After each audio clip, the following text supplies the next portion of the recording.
On vous a dit qu'investir dans les crypto-monnaies, c'était risqué, qu'il fallait seulement investir 5 à 10% de vos investissements dans les cryptos.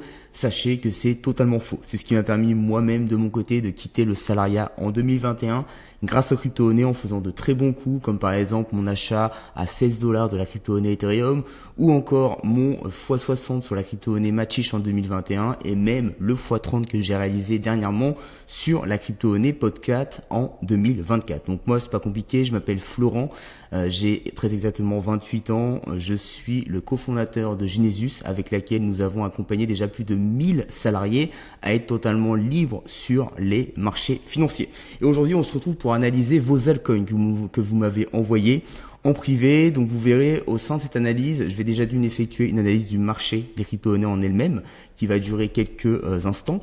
Et ensuite, on va analyser vos altcoins et même les altcoins qu'on a pu analyser la semaine dernière pour voir où est-ce que ça en est et voir en fin de compte s'il n'y a pas de nouvelles crypto-pépites qui peuvent se présenter à nous et sur lesquelles on peut faire de très bonnes performances dans les prochaines semaines et même pourquoi pas dans les prochains mois sur cette fameuse année 2025. Donc bien évidemment, on va commencer avec cette analyse du marché des crypto-monnaies. Donc sachez une chose, c'est que pour analyser le marché des cryptos en lui-même, j'ai regardé plusieurs choses. Premièrement, et seulement ces choses-là d'ailleurs, le Bitcoin. Donc voir dans quelle tendance se trouve le Bitcoin. Ensuite, deuxièmement, je vais analyser les mouvements de capitaux au sein de l'économie. C'est-à-dire qu'est-ce qui se passe en termes de, dans l'économie mondiale. Comment naviguent les capitaux. Parce que l'offre et la demande, c'est ce qui vous donne les prix, c'est ce qui va vous faire les hausses, les baisses, les phases de stabilisation. Donc c'est ça qu'il faut en fin de compte analyser. Et ensuite, on va analyser également les mouvements de capitaux au sein du marché des crypto-monnaies en lui-même. Donc c'est-à-dire ici l'offre et la demande dans le marché des crypto-monnaies. Bon, on commence avec ça, cette fameuse analyse. Donc déjà d'une, qu'est-ce qu'on a au niveau du Bitcoin? Bon, on voit sur là le graphique du Bitcoin, on a un Bitcoin qui est haussier depuis le début de l'année 2023. Donc ça, c'est le début du cycle du Bitcoin. Depuis le début de l'année 2023, le Bitcoin ne fait que d'augmenter. C'est-à-dire qu'il est passé très exactement environ des 17 000 dollars. On a fait un point bas à 15 000 dollars, c'était fin 2022. Jusque là, il n'y a pas très longtemps, en fin d'année 2024, environ donc 110 000 dollars. C'est-à-dire que le Bitcoin, a fait quasiment, on est sur un x6, x7 si je me trompe pas. Là, qu'est-ce qu'on a actuellement? On a un petit ralentissement. On voit que sur toute la hausse qu'on a là, le ralentissement qu'on a depuis la fin de l'année 2024, c'est pas grand-chose, sérieusement. Voilà, donc il n'y a pas de quoi avoir trop peur actuellement. Si on regarde un petit peu plus en détail sur un graphique journalier, on va remarquer qu'effectivement on est un petit peu quand même, je vais bouger ça ici, dans une tendance baissière à court terme en fait. Voilà, on le voit ici, on a des sommets qui sont de plus en plus bas, donc ça c'est signe d'une tendance baissière, avec des creux également qui sont de plus en plus bas. On le voit ici, donc signe d'une tendance baissière. Voilà, c'est à court terme, ça remet pas en question pour le coup tout ce qu'on a initié depuis le début de l'année 2023. Donc ça déjà c'est un fait. Également, je vais revenir sur ce qu'on a pu voir à l'écran juste à l'instant. Nous sommes toujours dans un cycle haussier. C'est-à-dire que tant qu'on n'a pas cassé ce niveau des 70 000 dollars sur le Bitcoin, nous n'allons pas redescendre, nous n'allons pas inverser ce cycle haussier pour avoir un cycle baissier qu'on appelle également bear market. Donc comment j'ai ce fameux niveau des 72 000 dollars? On le voit ici, ça s'appelle premier arrêt, juste ici sur mon écran. Je mets tout simplement ici un retracement de Fibonacci. Voilà, donc je le fais partir de ce point bas, en fait le point le plus bas du mouvement haussier qu'on est en train d'initier sur le Bitcoin. Donc ici c'était fin 2022, vers les 15 000 dollars, jusqu'au point haut qu'on a justement fait sur la fin de l'année 2024, donc vers les 108 000 dollars quasiment. Ensuite, ça me donne plusieurs niveaux de Fibonacci. Celui qui va m'intéresser ici, c'est le niveau des 0.382. Et moi, je stipule que tant qu'on n'a pas cassé à la baisse ce niveau, on ne repasse pas dans une tendance baissière. Et ça, je le fais avec toutes mes autres crypto-monnaies. D'ailleurs, c'est pas que le Bitcoin. Si par exemple j'ai un altcoin et qu'il va casser sa tendance haussière en ayant cassé à la baisse ce fameux niveau du premier arrêt, que je prends par rapport à sa hausse en fait, et bien effectivement je vais avoir pour objectif de vendre la crypto-monnaie parce que ça va juste me stipuler en fait qu'on sera repassé dans une tendance baissière et que d'ailleurs la tendance haussière sera donc potentiellement terminée. Bien évidemment, ce sont des probabilités à chaque fois, les stratégies d'investissement. Donc, ça veut dire qu'il y a plus de chances que ça continue de baisser que justement ça continue de monter. Donc, ça sert à rien que je garde ces fameuses crypto-monnaies. Et là, pour le coup, on est au-dessus de ce fameux niveau. Donc, tant qu'on est au-dessus de ce fameux niveau et que le point haut ici, faut pas l'oublier, ne change pas, il faudra toujours prendre en compte le niveau des 72 000 dollars sur le Bitcoin. Voilà. Ensuite, j'ai dit que j'analysais les mouvements de capitaux au sein de l'économie en elle-même. Donc, pour ça, je vais analyser plusieurs choses. On va le voir juste ici. Donc je vais avoir le S&P 500. Donc moi j'enlève, je vais rentrer dans le compliqué, la masse monétaire, donc c'est-à-dire tout l'argent qui est imprimé de par les banques centrales pour avoir la valeur réelle du S&P 500. Voilà, ça me donne un graphique un petit peu plus épuré et qui ne fait pas que monter, ça me permet de voir les différents cycles du S&P 500. Pour l'instant on est toujours dans un mouvement haussier, voilà, toujours dans un cycle haussier, hein, le S&P 500 n'arrête pas de monter, donc ça c'est pas, voilà, il n'y a pas de risque ici, on n'a pas une inversion de la tendance baissière. Alors pourquoi j'analyse ça, c'est pour voir justement comment se comportent les marchés à risque. Marché à risque, c'est tout ce qui va comprendre actions, crypto-monnaies. Voilà, donc le S&P 500 est le boss des marchés à risque, donc c'est pour ça que j'analyse tout simplement. Ensuite, j'analyse également l'indice du dollar. Donc ça, c'est le DXY, ça me permet de voir les capitaux qui vont rentrer dans le dollar. S'il y a des capitaux qui rentrent dans le dollar, ça veut tout simplement dire qu'il y a de la vente sur les marchés financiers. Voilà.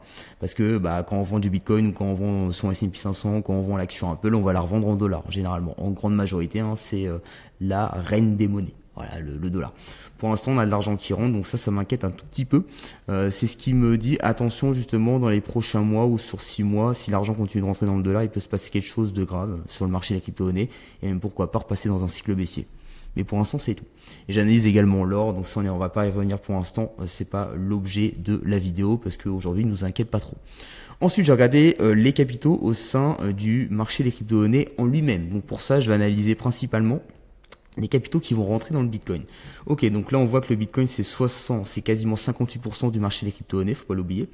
Et que actuellement, voilà, ça sort pas trop du Bitcoin, donc ça va, ça ne rentre pas trop également. Si on a des capitaux qui rentrent beaucoup dans le Bitcoin et qui rentrent également ici dans l'USDT, ça veut dire qu'on peut avoir une baisse qui se prépare, un gros potentiellement bear market. Pour l'instant, c'est pas trop le cas. D'ailleurs, au niveau de l'USDT dominance, on le voit ici à droite, on est en train de se stabiliser. Il faut savoir que le USDT dominant c'est très très bien localisé ici dans une zone verte. C'est une zone qui me dit qu'un prix est très bien localisé pour pourquoi pas se stabiliser et ensuite repartir à la hausse. Donc là ça se stabilise pour le coup. Mais bon c'est encore jeune. Donc une USDT dominance qui monte, c'est un peu comme un indice du dollar qui monte, c'est-à-dire qu'on a des capitaux qui rentrent dans l'USDT. Et ça c'est pas très bon non plus. Pourquoi? Parce que ça signifie en fait qu'on a de la vente sur le marché des crypto-monnaies parce que la majorité des ventes sur le marché des crypto-monnaies se font en USDT. Donc si l'USDT dominance augmente, ça veut dire qu'il y a des capitaux qui rentrent dans l'USDT. Si l'USDT dominance augmente, ça veut dire qu'on a beaucoup de ventes. Et des ventes qui vont se préparer, d'ailleurs en majorité, si on a une bonne stabilisation avec des structures haussières. Pour l'instant, ça va. On a plutôt des tendances en M, on le voit ici. Donc, ça m'inquiète pas trop. Là, il y a de M. Là, bon, là, on a une mèche qui dépasse, mais c'est un peu du M quand même.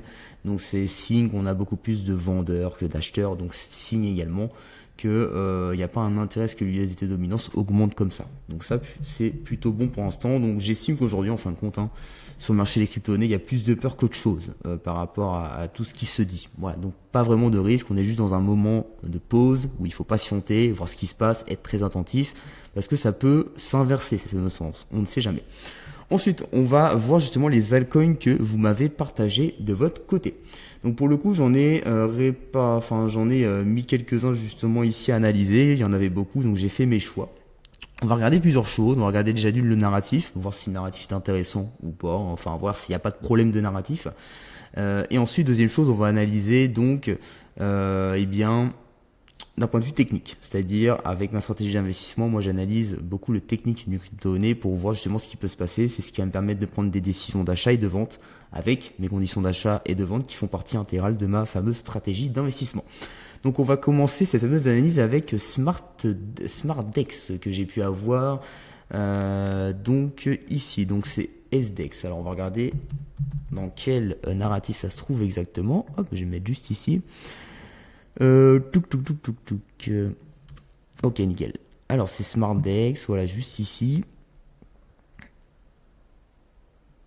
Et je pense que je vais même analyser le graphique avant parce que de toute manière le narratif, moi je vais l'analyser en grande majorité parce que on va avoir quelque chose d'intéressant d'un point de vue graphique. Là sur SmartDex on va juste faire à l'envers, donc là on est dans tout ce qui est Dex, ok, ok, très bien, ok, bon pas de narratif forcément très très intéressant. Ensuite on va regarder d'un point de vue technique, là je vais mettre sur du weekly pour voir la tendance. Ok, donc là on a bien augmenté, là on a bien baissé et là on a eu un rebond. Qu'est-ce que j'appelle rebond? C'est quand on a une baisse ici, pof, on rebondit direct. Ici il n'y a aucune construction en fait dans une stabilisation. Pas comme on a pu avoir par exemple sur TI ici je crois, où là on avait une belle stabilisation. Donc ça c'est ce qu'on adore en fait. Parce qu'ensuite quand on voit des structures haussières qui se forment, paf, paf, paf, paf, paf, paf, paf, comme ça, hop, forcément ça peut, enfin il y a plus de chances que ça monte. Là pour le coup, sur SmartDex, là on a eu un rebond. Donc en fait ce rebond, ok, il est là, mais il y a plus de chances ensuite que ça revienne vers ces niveaux-là et que ça se restabilise en fait, tout simplement. Donc pour ça c'est pas quelque chose que je vais acheter, quelque chose qui peut être à surveiller. Je vais pas le surveiller pour l'instant dans le sens où voilà, il n'y a pas assez de choses intéressantes. Moi, si on serait dans cette phase-là avec une stabilisation, je le mettrais dans ma liste de surveillance. Mais aujourd'hui, donc, je le prendrai pas, je surveillerai pas spécialement. On le verra plus tard s'il fera quelque chose d'intéressant. Voilà, pour moi, ça a plus de chances de baisser là à court terme. Pour le coup, au niveau des DEX. Ensuite, Shillitz, donc crypto-monnaie qui a fait fureur en 2021. Donc Shillitz, c'est un peu une crypto-monnaie dinosaure comme j'appelle ça, c'est-à-dire les crypto-monnaies qui vont avoir connu déjà un cycle haussier de par le précédent cycle haussier. Donc là, ça jette, c'est en 2021. Et aujourd'hui, qui ne font pas grand-chose en fait. Donc voilà, Shillitz, il n'y a rien à dire, il a fait une très belle hausse en 2021. Après, depuis, sommet, creux, de plus en plus bas. On le voit ici, la tendance elle est toujours baissière, ça jette, il s'est pas rattrapé malheureusement. Tac, voilà, on le voit, creux, encore sommet, creux encore plus bas là, sommet encore plus bas. Est-ce que là ça va encore plus bas? Je ne sais pas. Est-ce que ça va être plus haut que le dernier creux? On ne sait pas non plus. Mais en tout cas, ce qui est sûr, c'est que c'est trop tôt. La shit, il faudrait vraiment une grosse stabilisation, voir des choses intéressantes ici pour se dire, ok, voilà, et peut-être même un sommet qui soit plus haut que celui qu'on a pu mettre ici au mois de novembre 2024. Pour l'instant, c'est pas le cas. Pour moi, c'est plus une perte de temps qu'autre chose. Il y a largement mieux à faire sur des projets qui n'ont pas connu de nouveaux cycles aussi en fait. Voilà, donc c'est pas une crypto-monnaie que je garderai déjà d'un point de vue graphique, donc on va pas spécialement regarder non plus son fameux narratif. Donc ça, je l'enlève. Ensuite, on va regarder Morpho. Alors Morpho, très intéressant ce genre de crypto. Beaucoup de gens s'y intéressent également, mais crypto-monnaie très jeune, qui date du mois de novembre 2024. Donc ça n'a pas encore trop de 3 mois. Moi, j'attends vraiment d'avoir 3 mois de graphique sur une crypto-monnaie pour commencer à voir ce qui se passe. Si on regarde en daily, bon, ça va pas changer grand chose. Juste ce qu'il faut retenir là, enfin moi ce que je retiens de ça, c'est que ça monte, ok, c'est cool, mais vous voyez, j'ai pas de stabilisation en fait. Moi, j'ai vraiment besoin d'avoir une stabilisation avec quelque chose de constructif dedans, avec des structures qui sont acheteurs, où il y a vraiment une présence d'acheteurs pour me dire, ok, je vais pouvoir investir dessus. En fait, c'est ce qui va limiter votre risque derrière. Et c'est pour ça que ce genre de crypto là, qui fait que monter comme ça dès que c'est listé, je prends pas en fait, je m'y intéresse même pas parce qu'en fait ça fait que monter et j'ai rien à analyser là-dessus. Donc oui, il y a certes une présence acheteuse, mais bon, là ici on est en train de baisser un petit peu, on n'a pas cassé le dernier creux qui était le plus haut ici. Bon, on aurait peut-être pu dire lui, mais on va dire que c'est lui. Donc ok, mais il n'y a pas de construction en fait. Moi, Morpho, c'est une crypto-monnaie sur laquelle j'attendrai d'avoir une bonne stabilisation, qui peut arriver au bout d'un moment, et puis là, quand ça fera des choses comme ça, hop, nickel, ensuite tac tac tac tac tac, ouais, ok, je pourrais m'y intéresser. Mais là, c'est trop récent, et ça fait que monter en fait. Et même si ça a plus de 3 mois et ça fait que monter, j'achète pas parce que y a aucune possibilité de se positionner. En fait, acheter dans un mouvement haussier, c'est augmenter le risque que derrière, quand ça baisse, vous soyez plus rapidement en perte. Et vous soyez même encore plus en perte si ça continue de baisser. Parce que malheureusement, vous prenez cher derrière. Alors que quand vous allez vous vous positionnez dans une stabilisation, en fait, vous avez très peu de chances d'être en perte, dans le sens où ensuite, quand vous allez avoir la hausse, et si jamais la baisse intervient par la suite, vous serez toujours rentable en fait, parce que généralement votre baisse ne reviendra pas tester votre stabilisation. C'est pour ça en fait, vous voyez, on cherche toujours à limiter le risque. Donc c'est pas une crypto-monnaie que je vais enregistrer. Ensuite, DYDX, alors, à mettre en weekly pour voir. Ok, donc elle était bien partie, DYDX, c'est une crypto-monnaie, je me rappelle que je surveillais. Donc ici, on avait des très bonnes choses. Et d'ailleurs, je crois que c'est une crypto-monnaie que j'avais acheté juste ici, si je ne me trompe pas. Et pour le coup, où j'ai perdu sur cette fameuse crypto-monnaie. Pourquoi? Ça peut arriver, votre stratégie n'avait pas fonctionné à 100%. C'est du 80% en gros, 20%, et les 20%, vous le maîtrisez pas, c'est comme ça. Parce qu'en fait, voilà, on avait une bonne stabilisation, on le voit ici avec des creux des sommets qui étaient de plus en plus hauts, donc ça c'était bon. Voilà, donc grosse présence acheteuse. Et par contre après, le dernier creux était ici, c'est ça, et ensuite on a break ce dernier creux qui était quasiment, si je ne me trompe pas, par ici. Voilà. Et quand ça break cette structure haussière sur laquelle je me suis positionné et qui montrait un gros intérêt acheteur, généralement je me repositionne pas dessus. Enfin, je vends en fait tout simplement déjà. Et ensuite, je me repositionne pas dessus, à voir bien évidemment ce qu'il va faire plus tard. Mais des fois, on peut juste avoir liquidé les acheteurs, justement, en allant chercher la liquidité plus bas ici. vers ces fameux creux, et ensuite on se restabilise juste ici, on repart. Ça l'a déjà fait sur des crypto-monnaies, et c'est possible. Donc peut-être que ça va le faire sur des DYDX. C'est pas une crypto-monnaie que je vais surveiller pour l'instant, parce que là on est en weekly, et bon, ça met un petit peu de temps, mais moi ce que j'attendrai sur des DYDX, c'est voilà, une stabilisation ici. Donc là on a structuré une structure haussière, donc ça c'est bien. Mais j'attendrai un nouveau développement en termes de stabilisation juste ici. Et ensuite, pourquoi pas se repositionner dessus. Mais ça va mettre quelques mois, facilement 1, 2, potentiellement 3 mois. Voilà, mais à voir. Voilà. Je vais pas le garder dans ma liste de surveillance parce que c'est encore trop tôt, je trouve. Mais on verra sans doute ça plus tard. BBU. Alors, Boons Bit pour le coup. Alors, crypto-monnaie, donc là on est sur du weekly, donc assez jeune, d'accord. Bon, on a quelque chose qui commence à se matérialiser ici. Ça peut être intéressant. On va juste voir le narratif d'ailleurs au niveau de cette crypto. Hop les. Alors. D'accord. Ok. En POS défi. Proof of stake. Ok. Ok. Bah, pas grand chose d'intéressant d'un point de vue narratif. Pas quelque chose qui est intéressant en fonction des narratifs qu'on a pu voir là d'ailleurs ces derniers mois. Bon, ok, ça marche, des narratifs assez communs, assez banals. Donc ici, tac, on va passer en daily, voir ce qui se passe un peu. Bon, crypto-monnaie intéressante, même si je trouve que ça se stabilise pas encore assez. Hein. Le creux il est là, le dernier creux qui était plus bas que lui. Pareil, hein, on est sur une tendance baissière, à part là, vous voyez. Justement, là, on commence à avoir un sommet qui est plus haut que celui-ci. Donc ça commence à être intéressant. Mais pourquoi je m'y intéresse pas encore? Parce que j'ai envie de voir ce qui se passe ici. Paf, paf, paf, paf. Si on a une bonne stabilisation avec un creux qui est plus haut que lui, bah ouais, c'est intéressant. Mais pour l'instant, ça ne l'est pas. Mais justement, on a un intérêt où on voit un sommet qui est plus haut que le précédent. Donc ça, c'est intéressant. C'est là que ça commence à être intéressant. On commence à avoir une présence acheteuse qui se manifeste. Mais encore de la stabilisation pour voir si on sera plus haut que ce fameux creux. Et si c'est le cas, avec des structures haussières qui se matérialisent ici avec une stabilisation, là on peut se dire ok, intéressant, et pourquoi pas donc un achat. Voilà, totalement. Moi c'est quelque chose qui peut être amené à se faire de mon côté. Mais pour l'instant, bon, j'ai pas m'y intéresser. Je vais quand même mettre dans la liste de surveillance pour voir ce qui se passe dessus, parce qu'en vrai c'est bien, il y a des choses sympas qui sont en train de se faire dessus. Et voir si cette stabilisation se manifeste, on verra ça au fur et à mesure. Donc on va voir pour bébé. Ensuite, donc Earth. Alors ça, c'est pas mal du tout. C'est pas mal du tout, dans le sens où là on a eu des bonnes stabilisations, donc 2022, nickel, ok, bon, stabilisation pas dingue, mais ok. Ensuite on augmente, ok, en interacheteur.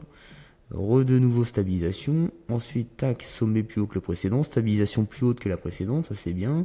Stabilisation là qui est quand même plus haute, si je ne me trompe pas, que la précédente.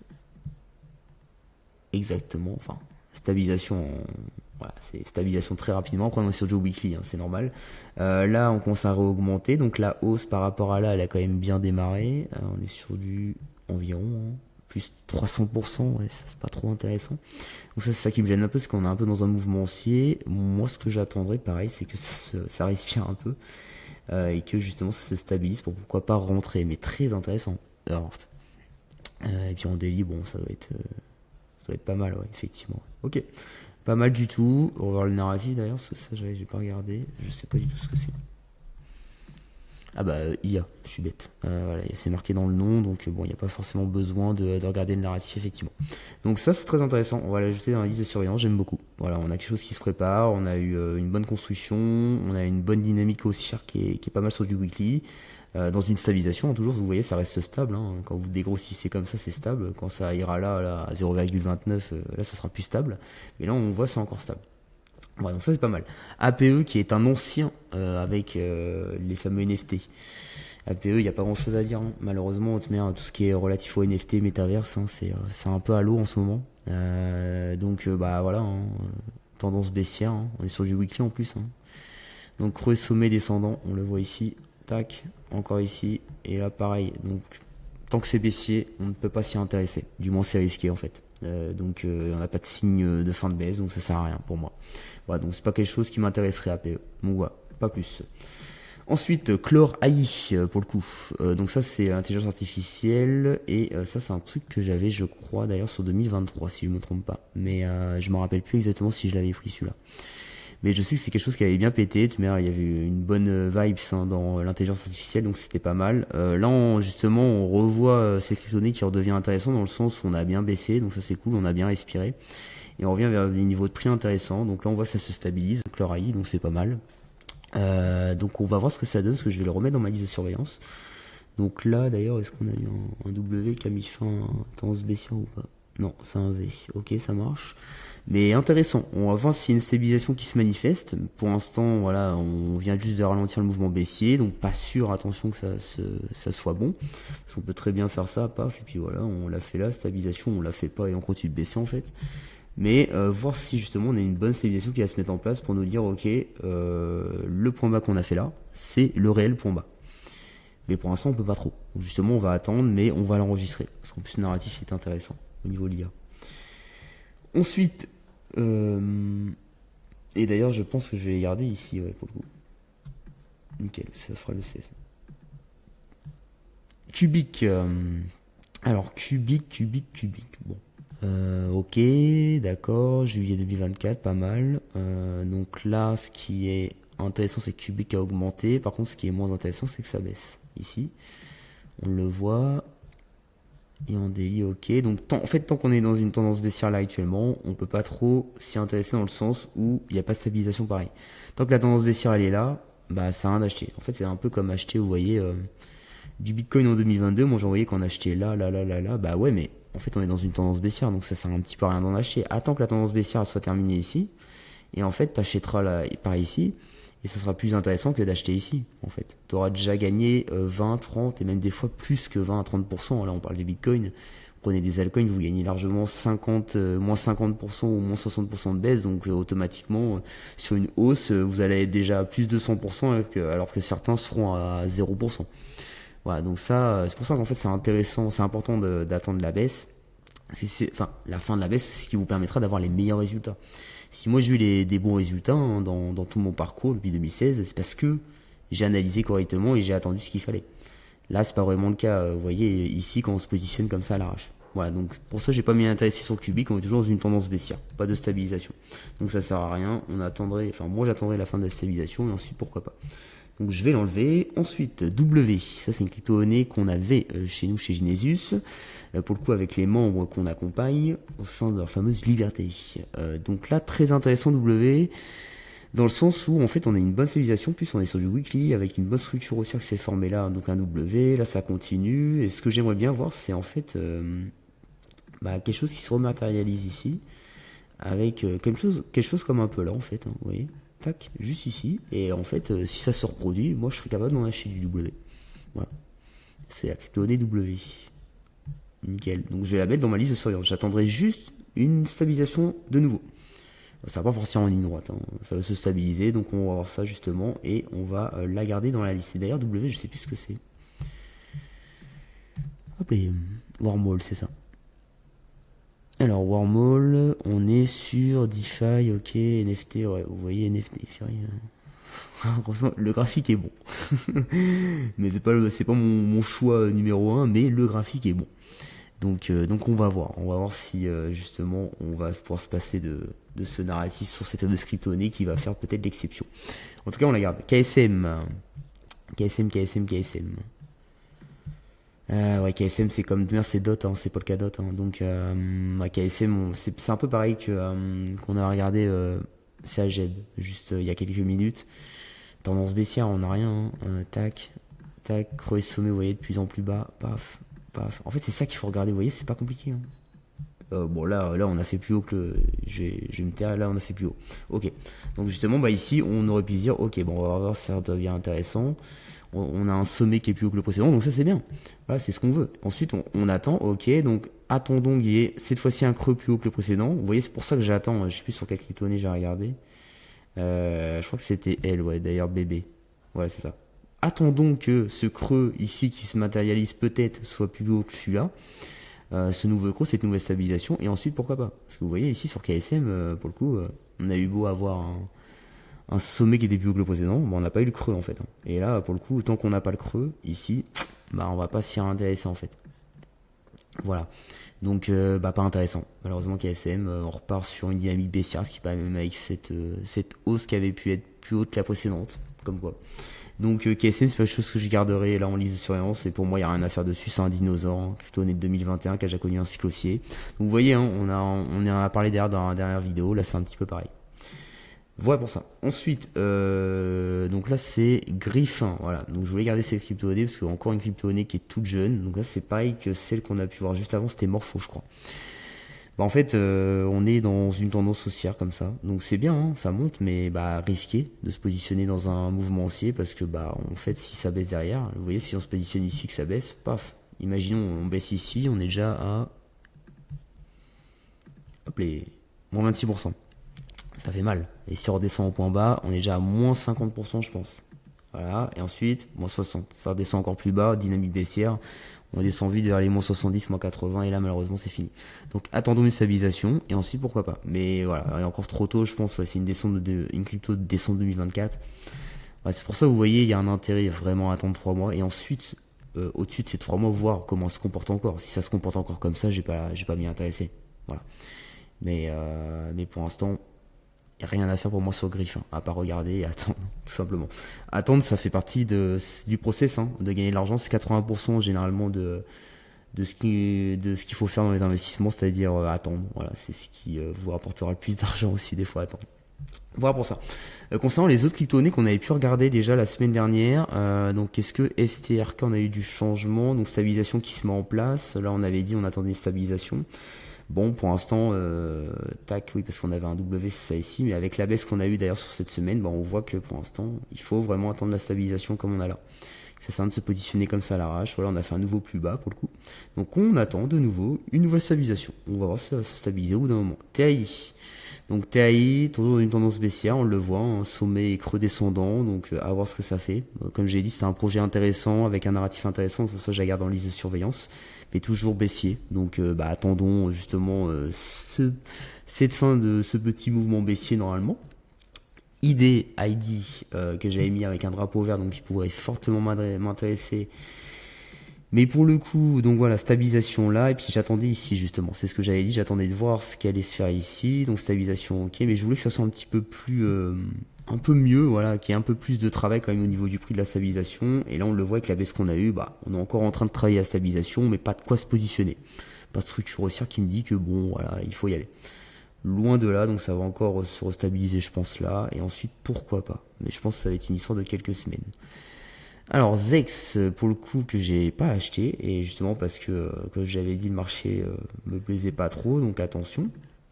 Et là, qui est reparti voilà, sur un point bas, enfin sur une mini baisse, et attention, parce que là, on a cassé le creux ici, donc à mon avis, on va redémarrer une dynamique baissière, on verra ce que ça donne, on va la garder pour voir d'ailleurs si on avait raison ou pas. Mais là, quand on inverse un petit peu la tendance, c'est jamais très très bon. Voilà, donc à voir sur Zeta. Et l'AI, donc toujours en stabilisation, donc à voir, on est sur les points bas d'accord, donc à voir si on a une nouvelle structure haussière qui se matérialise dans les prochains jours, peut-être plus prochaines semaines, pourquoi pas se repositionner dessus, enfin se positionner dessus plutôt. IO, juste ici, ok, donc bon, la crypto est intéressante, mais on l'avait dit, fallait voir ce qui se passe ici, donc là on se restabilise, si on tient les niveaux ici, ça peut être très intéressant qu'on continue de se stabiliser sur IO, pourquoi pas, ensuite prendre ici à la cassure, des choses comme ça, de la stabilisation qu'on a là. Pour l'instant, bon, c'est pas ça, donc on va laisser ça comme ça. LTO, ok, donc un peu la même chose que les autres, baisse. Donc attendons de voir la fin de cette baisse pour voir si ça tient le niveau qu'on a mis ici, la stabilisation. Et ensuite, pourquoi pas avoir une stabilisation, mais là on n'y est pas, pour ensuite se positionner dessus. Mais bon, mais projet, enfin dynamique très intéressant, donc c'est ça qui nous fait plaisir. On est un peu dans ces moments-là, et quasiment ici. Là. Voilà, un peu là, par là. Donc c'est pour ça qu'on va la garder, c'est pas mal. ACH, donc Alchemy Pay, donc c'est une crypto-monnaie que j'avais avant également. Ok, donc pareil, on n'a pas trop ça ce que j'avais dessiné, donc on attend un peu encore. En plus, on l'a cassé là. Attention, comme quoi vous voyez, pas se précipiter, la baisse n'est pas inversée. Voilà, donc on patiente, on veut une stabilisation qui mette fin à cette baisse, c'est pas le cas. Et pour le coup, Flux, que j'avais eu également, on me l'avait demandé aujourd'hui, mais vu que j'avais déjà dans la liste depuis la semaine dernière, je l'ai gardé. Ok, donc Flux, pareil, on va falloir qu'on tienne cette dynamique de stabilisation là qu'on a mis en place, un peu comme là, et qu'on ait vraiment quelque chose de pur qui se dessine. Qu'est-ce que ça sort comme ça? On va le dessiner un petit peu là, on va voir ce que ça va donner, mais avec la baisse qu'on a eue sur les derniers jours, bon, pas grand-chose. Voilà. Bon, voilà, au niveau de l'analyse, donc là on a cette fameuse liste de crypto voilà, la liste de surveillance qu'on continue de compléter, donc ça c'est bien. Donc voilà, voici les nouvelles venues, on va voir comment ça va se passer, mais là vous l'avez compris, on est plus dans une phase où il faut patienter sur le marché des cryptos, voir ce qui se passe. En fait entamer ces phases de stabilisation. Donc les phases de stabilisation c'est les phases les plus chiantes malheureusement, mais ce sont les phases également qui nous intéresse le plus, parce que c'est là où on va pouvoir se positionner avec le moins de risques possible. Et c'est justement dans ces phases où il y a le moins de monde, parce que justement le marché est chiant, les gens s'y intéressent plus et même les gens ont peur. Et pour le coup, vous savez que quand il y a moins de monde, que c'est intéressant de pouvoir acheter. Voilà pour la petite particularité. Donc si vous voulez me rejoindre sur Instagram, vous avez le lien qui est dans la description de la vidéo pour pouvoir également me reproposer d'autres crypto-monnaies, parce qu'à chaque fois je fais un sondage une fois par semaine, enfin je vous pose une question en story une fois par semaine pour me donner justement vos crypto-monnaies à analyser. Donc n'hésitez pas à me suivre sur Instagram. En plus de ça, je vous donne plein de tips sur les marchés financiers, et si vous avez un intérêt à avoir plus de liberté de votre côté grâce au marché des crypto-monnaies, ou même si vous posez des questions sur le marché des crypto-monnaies, si ça peut vous donner plus de liberté, n'hésitez pas à me suivre. Comme ça au moins vous verrez que c'est du concret, que ça fonctionne, et vous apprendrez plein de choses. Voilà, je suis très pédagogue sur tout ça. Bon, on se dit à la prochaine pour une nouvelle analyse des cryptos.